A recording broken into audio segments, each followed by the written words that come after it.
কি খাচ্ছ? তালের বড়া। তালের বড়াগুলো রেখে দিয়েছি। হ্যাঁ, তো আমার বাবা কৌটো ফাঁকা হয়ে গেল। হ্যাঁ, তা আমার জন্যই করেছো, তা কি আমি কবে দিয়ে বলছি তালের বড়া করেছো, খাচ্ছি বেলা কোনো কথা বলবে না। বাবা এক কৌটো ভর্তি ছিল, একটা একটা করে সব খেয়ে নিল। ভালো, আমার এটা প্রিয় খাবার। তালের বড়া চোর, তালের বড়া আমাকে না বলে খেয়ে নিল। তালের বড়া খাইয়া নন্দ নাচিতে লাগিল। তালের বড়া খাইয়া ধনঞ্জয় দা নাচছে। না, তালের বড়া খাইয়া ধনঞ্জয় নাচিতে লাগিল। ভালো হয়েছে গো, নরম হয়েছে আর সুন্দর হয়েছে। তাই না? বলছিলাম না ওই তাল মেখে রেখে দিয়েছিলাম তো সবকিছু। বলছিলাম না তাল তোর মাথায় ভাঙবো। হ্যাঁ। এবার তো খাওয়া তুমিও তো খেয়েছো বলো। ও বাবা, আমি কষ্ট করে ভেজেছি না।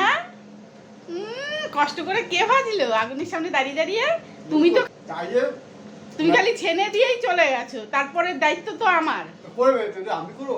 মেখেছি ভেজেছি, এগুলো কি কষ্ট হয় না? সুস্বাদু খাবার। আহা, সামনের বছর আবার হবে না, আসছে বছর আবার হবে। হ্যাঁ, আচ্ছা ঠিক আছে। আমার প্রিয় খাবার এটা। এটা কৃষ্ণরও প্রিয় খাবার, বুঝেছো? গোপালের প্রিয় খাবার।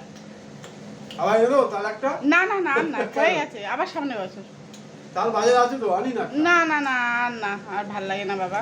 ঠিক আছে, খাও, তুমি কৌটো ধরেই খাও। খাবো। হ্যাঁ হ্যাঁ খাও, খা। ঠিক আছে।